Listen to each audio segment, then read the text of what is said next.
શીખી જશો ઇંગ્લિશ અઠવાડિયામાં મિત્રો, શીખી જશો અંગ્રેજી અઠવાડિયાના બીજા દિવસમાં તમારું હાર્દિક સ્વાગત છે.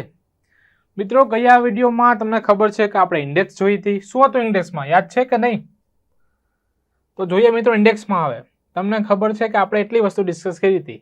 ગઈકાલના વિડીયોમાં આપણે જોયું હતું રીઝન, કારણો. યાદ રાખજો કે કારણો ભૂલવાના નથી મિત્રો. અને હા, જો આ તમને વિડીયો યુઝફુલ થયો હોય, તમને આમાંથી કંઈક નવું શીખવા મળ્યું હોય, અથવા તમને આમાં એક સ્ટ્રેટેજી બંધાણી હોય મિત્રો અંગ્રેજી શીખવાની, તો આ વિડીયોને તમે તમારા મિત્રો, તમારા પ્રિયજનો અથવા તમારા પરિવારજનોને સાથે શેર કરજો મિત્રો. ક્લિયર? હવે મિત્રો, ગયામાં આપણે જોયા હતા કારણો. હવે આજના વિડીયોમાં આપણે મિત્રો જોશું ટુ બીના રૂપો. શું છે ટુ બીના રૂપો? ટુ બીના રૂપો આપણે 2 દિવસથી કરીએ છીએ મિત્રો. ચલો એક નજર, એક ઝલક એના પર નાખીએ મિત્રો. હવે ટુ બીના રૂપોની હેડિંગ બાંધીએ. ટુ બીના રૂપોમાં મિત્રો આવે શું? તો અહીંયા જુઓ, ટુ બીના રૂપોમાં એટલે કે એમાં આવે તમારે એક શીખવાનું હોય એમ ઇઝ આર, એક શીખવાનું હોય વોઝ અને વર, અને એક શીખવાનું હોય વિલ બી અને શેલ બી. એક વસ્તુ તમે નોટિસ કરી ગાઈસ કે આપણે ગુજરાતી લોકો છીએ કે નહીં, તો બધી વસ્તુનું ગુજરાતી આવડે ને અથવા ગુજરાતી ખબર પડે ને તો જ તમે હું યાદ રાખી શકીએ. બાકી કોઈ પણ લેવલનું તમે અંગ્રેજી શીખો ને, તમને જોઈને ગુજરાતી ખબર ને તમને સેટિસ્ફાઈડ ના થાય કે ખબર તો પડે પણ મજા ના આવી, તો એવી ફિલિંગ આવે કે નહીં? તો એ ફિલિંગથી આપણે ભાગવાનું નથી, એને આપણે એની સામનો કરવાનો છે કે જે વસ્તુ નવી ખબર નથી ને એનું ગુજરાતી આપણે શીખવાનું. તમે અને હું, આપણે મધર ટંગ ગુજરાતી છે કે નહીં, તો એને ગુજરાતીમાં જ મગજમાં ઉતારવું પડે. ડાયરેક્ટ ઉતારવાની કોશિશ કરો ને મિત્રો, તો 1 કલાક, 1 દિવસ ને 1 મહિનો વધીને યાદ રહે, પછી તો ભૂલાઈ જાય, બધું બાષ્પીભવન થઈ જાય. ક્લિયર કે નહીં? હવે જુઓ, સૌથી પહેલા આપણે જોઈએ એમ ઇઝ આર. ભાઈ એમ ઇઝ આરનો મતલબ શું થાય? તો અહીંયા એમ ઇઝ અને આર એનો મતલબ થાય છે છા અને છું. આવો કંઈક મતલબ થાય. તમને ખબર છે કે આને તમારે એક સેટ કરવાનું હોય ફેમિલી સાથે. I we you, they, he, she, it, નામ એક વચન અને નામ બહુવચન. હવે કોની સાથે એમ લાગે અને કોની સાથે ઇઝ લાગે એ વસ્તુ આપણે જોઈએ. તો આઈની સાથે લાગે એમ. આઈનો મતલબ થાય હું અને એમનો મતલબ શું થાય મિત્રો? છું. આ 2 શબ્દ ભેગા થવાથી આ એક મિનિંગફુલ વર્ડ બની ગયો, હું છું. ક્લિયર? હવે વીની સાથે લાગે આર. અમે છે, યુ આર, તમે છો, ધે આર, તેઓ છે, છીએ કયો કે છે, બધું એક જ. હવે આ 4 લોકોને અંગ્રેજીના બાળકો કહેવાય. હવે અંગ્રેજીના બાળકો એટલે શું? તો કે ભાઈ બાળકોની તમને ખબર છે કે નહીં, કાંઈક ને કાંઈક ડિમાન્ડ હોય.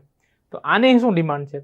તો આની એવી ડિમાન્ડ છે કે ભાઈ આખા અંગ્રેજીમાં મારી બાજુમાં તમે કોઈ પણ સ્પેલિંગ મૂકો ને તો એ સ્પેલિંગના લાસ્ટમાં એસ આવવો જોઈએ. શું આવવું જોઈએ? એસ. તો આને આપણે એસ વાળો સ્પેલિંગ હંમેશા આપીશું. એસ ક્યાં છે? તો કે ભાઈ મને એમમાં દેખાતો નથી, આરમાં દેખાતો નથી, તો ઇઝમાં દેખાય છે. હા, તો આની સાથે મૂકવાનું ઇઝ. હી ઇઝ એટલે તે છે, સી ઇઝ એટલે તેણી છે, ઇટ ઇઝ એટલે તે છે. અહીંયા નામ એક વચન હોય તો ઇઝ અને નામ બહુવચન હોય તો મિત્રો આર. ખબર પડી કે નહીં? ઘણા વિદ્યાર્થીઓને એ પણ સમસ્યા આવતી હોય કે ભાઈ તેઓ એટલે શું થાય, અમે એટલે શું થાય, તમે એટલે શું થાય. મારા ઓફલાઈન બેન્ચમાં પણ મિત્રો એવા વિદ્યાર્થીઓ છે કે ભાઈ કીધું હોય મેં અમે ને એ સમજે તેઓ. ક્લિયર કે નહીં? વેની સામે ધઈ લખે. તો હવે ભૂલ થાય એ સ્વાભાવિક છે.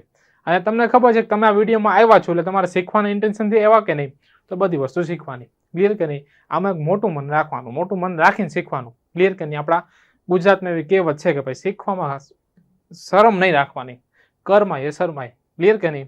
અથવા તો શું થાય? શરમાય એ કરમાય. ડન? એ રીતે. ચલો આગળ વધીએ. હવે આ બધી વસ્તુ યાદ રાખો. હવે આને એક્ઝામ્પલમાં એપ્લાય કરતા શીખીએ. કઈ રીતે એપ્લાય કરશું તો જોઈએ.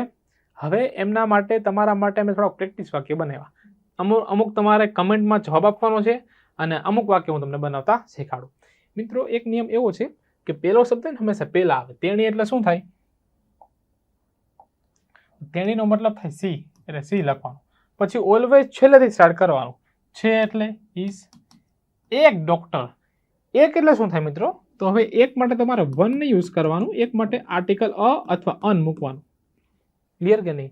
જો ઉચ્ચારણ વ્યંજનથી થાય તો અ મૂકો, જો ઉચ્ચારણ સ્વરથી થાય તો અન મૂકો.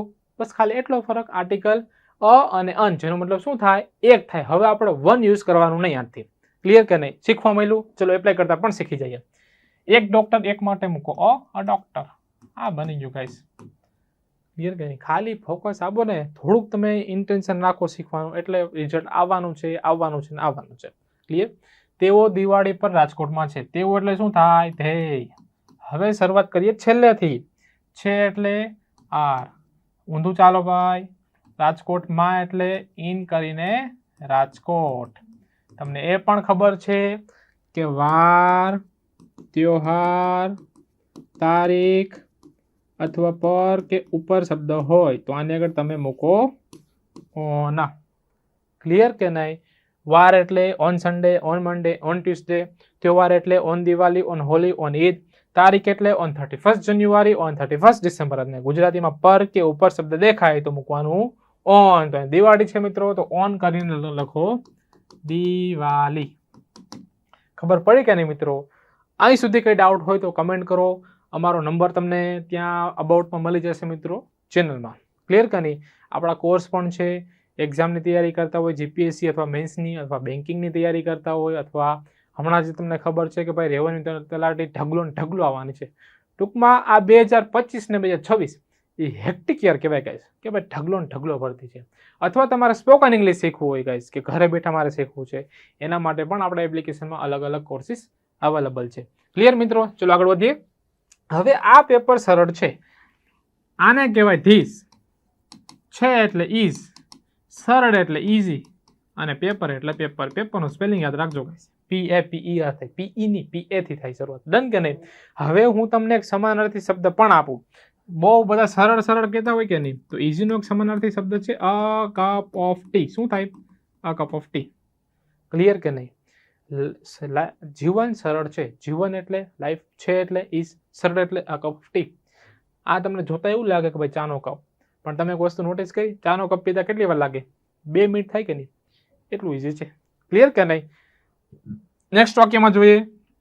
હું સવારમાં 7 વાગે ક્લાસમાં છું. હું એટલે આઈ, છું એટલે એમ, માં એટલે ઇન, ક્લાસ એટલે ક્લાસ. હવે 7 વાગ્યે, વાગ્યે માત્ર આવે માત્રા એટલે એટ. 8, 7 o'clock. સવારમાં એટલે ઇન મોર્નિંગ. હવે તમને એવું થતું હશે મિત્રો કે વાક્યમાં 2 વાર ઇન આવે, તો હા મિત્રો, વાક્યમાં 2 વાર ઇન આવી શકે છે. ક્લિયર કે નહીં? ચલો આગળ વધીએ. તેઓ હોશિયાર છે. તેઓ એટલે શું થાય? ધ્યેય. એની સાથે છે માટે ઇઝ આવે કે એમ આવે કે આર આવે? તો આવે આર. તો મૂકવાનું શું મૂકવાનું? ધ્યેય આર. હોશિયાર અંગ્રેજીમાં કહેવાય ક્લેવર. શું કહેવાય? ક્લેવર. વધારે હોશિયાર હોય તો ક્લેવરર. સૌથી હોશિયાર હોય તો હી ઇઝ ધ ક્લેવરેસ્ટ. એ વાક્ય શેનું બને? સુપરલેટિવ ડિગ્રીનું. મિત્ર, આવા ઘણા ટોપિક છે મિત્રો જે તમે શીખી શકો. બોલવા માટે એક સૌથી પહેલા શું જોઈએ ખબર ગાઈસ? એક કોન્ફિડન્સ જોઈએ. કોન્ફિડન્સ ક્યાંથી આવે? એ મહેનત કરવાથી આવે. ક્લિયર કે નહીં? એવું બધી વસ્તુ તમારી પાસે પ્લાનિંગ હોય કે ભાઈ મારે શીખવું કેમ. આજ સુધી તમે શીખી કેમ નથી શીખ્યા? કે ભાઈ કોઈએ કીધું જ નહીં કે ભાઈ આમ અંગ્રેજી શીખાય.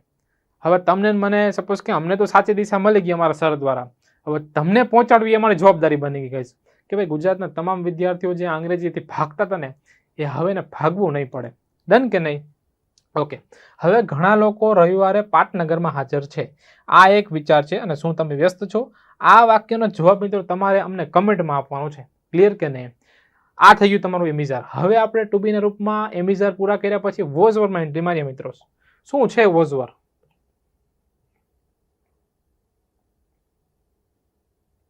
હવે જોઈએ વોઝ અને વર. વોઝ વરનું પહેલા હંમેશા ગુજરાતી ઓળખવાનું. સાહેબ ગુજરાતી કયો? તો કે વોઝ અને વર એનો મતલબ શું થાય? હતા, હતો અને હતું. આઈ, we, you, they, he, C. નામ એક વચન અને નામ બહુવચન. મિત્રો આવી મજાક કરતા કરતા જ ભણવાનું. ક્લિયર કરી? લહેકા કરતા કરતા જ ભણવાનું. આપણે કેમ દાદા લહેકા કરતા કરતા આપણી સાથે વાત કરે, દાદી સાથે વાત કરે, અને આપણે એક ભાષામાં લહેકો છે, લઢણ છે. આ તમને ખબર છે કે તમે અને હું હિન્દી પ્યોર નહીં બોલી શકતા. Red of the red Gujarati Hindi બોલી શકો ગાઈસ પ્રોપર. બાકી શું છે કે એના વર્ડ છે ને, એના જે પ્રોનાઉન્સિએશન છે અથવા પ્રોનાઉન્સિએશન નહીં ગાઈસ, એને પ્રોનાઉન્સિએશન કહેવાય. શું કહેવાય? પ્રોનાઉન્સિએશન. હવે એ ગુજરાતી જેવો કરે, એટલે હિન્દી બોલતા હોય ને ભલે પ્રોપર વર્ડ જ બોલે તો એવું જ લાગે કે આ બાવા હિન્દી બોલે. ક્લિયર કે નહીં? એટલે આપણે ગુજરાતીની એક ટંગ છે, એક ભાષા છે, એક લહેકો છે. ડન. હવે જો કોની સાથે વોઝ લાગે, કોની સાથે વર લાગે. આઈની સાથે લાગે વોઝ, વીની સાથે લાગે વર. આખું ગામ આને વેર બોલે છે ગાઈસ. હવે આપને ખબર પડી કે નહીં કે આને વેરની વર બોલાય, તો તમારે હવે યાદ રાખવાનું. યુની સાથે લાગે વર, ધેની સાથે લાગે વર. પાછા કોણ આવી ગયા? અંગ્રેજીના બાળકો. ભાઈને કેવો સ્પેલિંગ આપવાનો? એસ વાળો. તો એસ ક્યાં છે? વોઝમાં કે વરમાં? તો એસ છે વોઝમાં. તો મૂકો he was, she was, it was. નામ એક વચન સાથે વોઝ અને નામ બહુવચન સાથે વર. ખબર પડી કે નહીં મિત્રો? ચલો હવે આ વાક્યના બધાના અંગ્રેજી કરીએ. તે કદાચ અહીંયા હતી. તે એટલે તે તો નહીં હોય, પણ શું હોય? તેણી. તેણી એટલે મૂકીએ આપણે સી. હતી એટલે વોઝ. ઊંધું જ ચાલવાનું ગાઈસ. અહીંયા એટલે હિયર. કદાચ એટલે શું થાય? તમે કહેતા છો સર મે બીન, માઇટ બીન, પણ એ બધા બાવા ઇંગ્લિશના વર્ડ છે ગાઈસ. એના માટે પ્રોપર વોકેબ હોવી જોઈએ. કદાચના અંગ્રેજીમાં કહેવાય પ્રોબેબલી. ક્લિયર કે નહીં? ચલો અહીં સુધી કઈ ડાઉટ હોય તો પૂછો કમેન્ટમાં, ક્લિયર કરો. ડન. છોકરાઓ ક્લાસમાં હાજર હતા. છોકરાઓના અંગ્રેજીમાં બોયઝ કહેવાય. બહુવચન છે તો બહુવચન માટે શું આવે? વર આવે. એટલે અહીં મૂકવાનું વર. હાજરના અંગ્રેજીમાં કહેવાય પ્રેઝન્ટ. ક્લાસમાં એટલે ઇન કરીને ક્લાસ. આ બની ગયું મિત્ર વાક્ય. ઇઝી જ છે. હવે તમારામાં ધીરે ધીરે કોન્ફિડન્સ પણ વધશે. ક્લિયર કે નહીં? આ વિડીયોને ધીરજ રાખીને જોવું ગાઈસ તો તમને ખબર પડે કે ઓકે આ રીતે વાક્ય બને. બાકી તમે ફાસ્ટ ફોરવર્ડમાં જુઓ અથવા તમે થાય કે ભાઈ જોવાની દ્રષ્ટિએ જુઓ તો તમે એ વસ્તુ ગાઈસ ઇમિડિયેટલી તમે જજ ના કરી શકો. કરી શકો? Not possible. ક્લિયર? અંગ્રેજી સરળ હતું. સરળ માટે આપણે શું સમાનાર્થી શબ્દ શીખા હમણાં યુઝ કરીએ. અંગ્રેજી એટલે ઇંગ્લિશ, હતું એટલે વોઝ. સરળના અંગ્રેજીમાં શું કહેવાય ગાઈસ? હમણાં શીખી ગયા. A cup of T. આવું તમે નવું નવું શીખો ને ગાઈસ તો એને ઇમ્પ્લિમેન્ટ એપ્લાય કરતા શીખો. બાકી તમે શીખો છો ને ભૂલી જાવ છો, શીખો છો ને ભૂલી જાવ છો. આ બધા ગુજરાતી લોકો આ જ કરે છે. શીખે છે ને ભૂલી જાય છે. 5 વખત શીખે, ભૂલી જાય 5. પણ આને તમે એપ્લાય કરતા શીખો. તમારા રૂટીન વર્ડ છે ને ઇંગ્લિશમાં આવવા જોઈએ. ક્લિયર કે નહીં? એ રીતે. આ ફોન મોંઘો હતો. આ એટલે ધીસ. આખો શબ્દ ભેગો છે તો આખો ભેગો લો. This phone. હતો એટલે વોઝ. મોંઘો એટલે એક્સપેન્સિવ. કોસ્ટલી નહીં હો ગાઈસ. કોસ્ટલીનો મતલબ થાય ખર્ચાળ થાય. શું થાય? ખર્ચાળ, જેને વારંવાર ખર્ચ કરવો પડતો હોય. મોંઘો જે પહેલેથી મોંઘો હોય એને કહેવાય એક્સપેન્સિવ. એટલે હવે પ્રોપર વોકેબ પણ ગોતવાની. આપણે મોટા ભાગે ને વોકેબને અદલા બદલી બહુ કરી નાખીએ. જ્યાં એક્સપેન્સિવ વાપરવાનું હોય ને કોસ્ટલી વાપરીએ, જ્યાં કોસ્ટલી વાપરવાનું હોય ત્યાં એક્સપેન્સિવ વાપરીએ. આ વાક્ય છે તમારું હોમવર્ક. આ વાક્યનો જવાબ તમારે કમેન્ટમાં આપવાનો છે મિત્રો. ક્લિયર? હવે જો આગળ વધીએ. ટુ બીનું રૂપમાં વોઝવર પણ શીખી ગયા એટલા ફાસ્ટ. હવે આપણે શીખ્યા છે મિત્રો ટુ હેવના રૂપો. શું છે ટુ હેવના રૂપો? હવે આવે વિલ બી અને શેલ બી. ટુ બીના રૂપમાં છેલ્લું, જેનો મતલબ થાય હશે થાય. ખાલી એટલું યાદ રાખો. I, we, you, they, he, she, it. નામ એક વચન અને નામ બહુવચન. હવે ખાલી આ વસ્તુ યાદ રાખો કે આ બંને સાથે લાગશે શેલ બી. તો તમે એમ કહ્યું સાહેબ અમે તો આઈની સાથે વી જોયું, આઈ અને વી ની સાથે અમે વિલ જોયું છે. ઘણા લોકોને બોલતા જોયું છે અને બુકમાં જોયું છે. હા મિત્રો, આવે છે. ક્લિયર કે નહીં? શેલનો યુઝ હવે દિવસે દિવસે ઓછો થાય. ખાલી એક્ઝામની દ્રષ્ટિએ યાદ રાખવાનું કે આઈ અને વી હોય ને તો ત્યાં તમારે શેલ બી યુઝ કરવાનું. ક્લિયર કે નહીં? બાકી બધા સાથે વિલ મૂકો. અમે જ્યારે ઇંગ્લિશ બોલીએ ત્યારે વી જ મૂકી, આઈ અને વીની સાથે વિલ જ યુઝ કરીએ છીએ. ડન? એ રીતે. પણ એક્ઝામની દ્રષ્ટિએ યાદ રાખવો કે જે જીપીએસસીની તૈયારી કરે, એમસીક્યુની અથવા તો સ્પર્ધાત્મક પરીક્ષાની તૈયારી કરે છે, એમના મગજમાં હોવું જોઈએ કે આઈ અને વીની સાથે શેલ બી યુઝ કરો. ડન? અને બધા સાથે યુઝ કરો વિલ બી. હશે. આનો મતલબ પણ હશે. ચલો હવે આના પણ વાક્ય બનાવીએ મિત્રો. વાક્ય બનાવતા પહેલા થોડુંક કઈ ફ્રેશ થઈ જાય, થોડીક વાતો ચીતો કરી લે. ક્લિયર કે નહીં? હવે તમે આ બધી વસ્તુ તો શીખતા રહેશો. ક્લિયર કે નહીં? પણ આને પકડ રાખવી પડશે.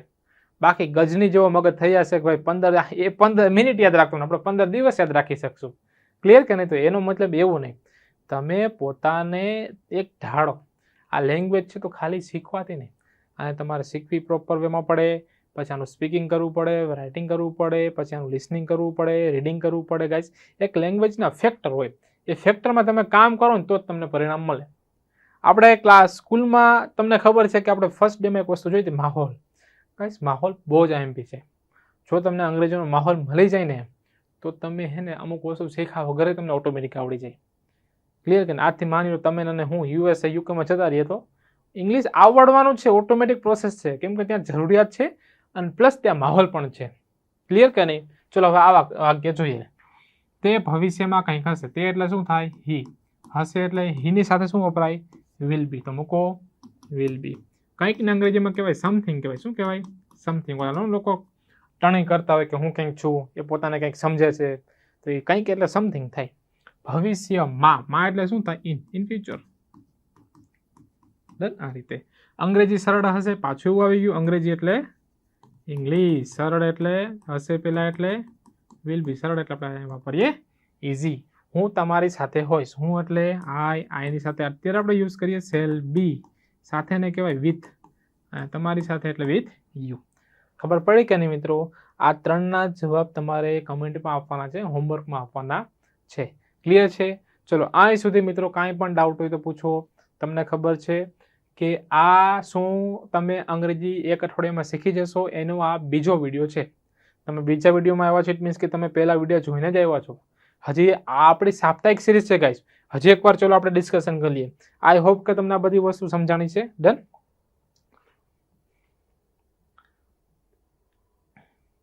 હવે આપણે ગાઈસ 2 પાર્ટ પૂરા કર્યા. એક કારણોવાળું પૂરું કર્યું. ક્લિયર? અને એક આજે આપણે શીખ્યા છે ટુ બેના રૂપો. હજી આપણે શીખવાના છે ટુ હેવના રૂપો. એ બંને શીખાય છે એટલે આપણે ટેન્સ મેન્ટલી કરશો. ટેન્સ તો ગાઈસ તમે પ્રોપર વેમાં બોલજો. ક્લિયર કે નહીં? હું તમને પ્રોપર વેમાં શીખાડીશ. જો આ બંને આ ત્રણે આવડી જાય. આપણે ટ્રાન્સલેશન શીખ્યું છું. પછી જે GPSCની ઘણા વિદ્યાર્થીઓને એવી ડિમાન્ડ હતી, સર અમને બ્લેન્ક કઈ રીતે ફૂલફિલ કરવી, કઈ રીતે મારે એમાં ટીક કરવું ગાઈસ, એ શીખાડજો. એમના માટે આ છે. અને છેલ્લા દિવસે ગાઈસ આપણો સાપ્તાહિક સિરીઝનો છેલ્લો દિવસ હશે ત્યારે ઇંગ્લિશનો કોર્સ કયો કોર્સ કોના માટે રહેશે? કેમ કે ઇંગ્લિશના શીખવાના પ્રકાર હોય ગાઈસ. અમુકને ખાલી સ્પોકન કરવું હોય, અમુકને અમેરિકન એક્સેન્ટ શીખવી હોય, અમુકને બ્રિટિશ એક્સેન્ટ શીખવી હોય, બ્રિટિશ. ડન? અમુકને ખાલી એક્ઝામ માટે કરવું હોય ગાઈસ. ડન? તો આ બધી વસ્તુ રહેશે. તો મિત્રો જો તમને આ વિડીયો યુઝફુલ લાગ્યો હોય, તમને ગમ્યો હોય તો આ વિડીયોને તમે તમારા મિત્રો સાથે, તમારા પરિવાર સાથે જરૂર ને જરૂર શેર કરજો. તો મળીએ મિત્રો કાલે. શું તમે અંગ્રેજી શીખી જશો એક અઠવાડિયાના ત્રીજા ભાગમાં, એટલે કે ત્રીજા વિડીયોમાં. અને કાલે આપણે શરૂઆત કરશું ટુ હેવના રૂપો સાથે. તો મળીએ મિત્રો. જય હિન્દ, જય ભારત.